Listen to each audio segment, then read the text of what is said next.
শ্ৰদ্ধাৰ ক্ৰীড়াপ্ৰেমী ৰাইজ জয় জয়তেমসমূহ ক্ৰীড়াপ্ৰেমী ৰাইজলৈ তথা খেলুৱৈসকলক মোৰ ফালৰ পৰা আন্তৰিক অভিনন্দন জ্ঞাপন কৰিছোঁ।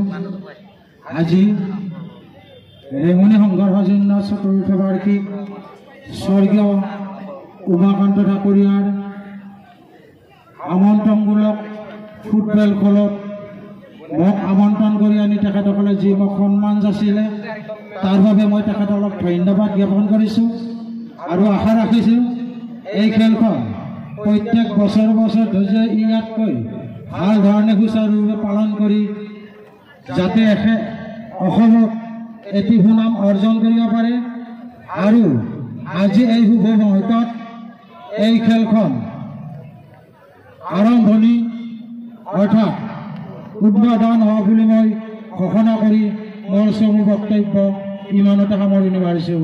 ধন্যবাদ। Stay informed, stay ahead. News NE 365.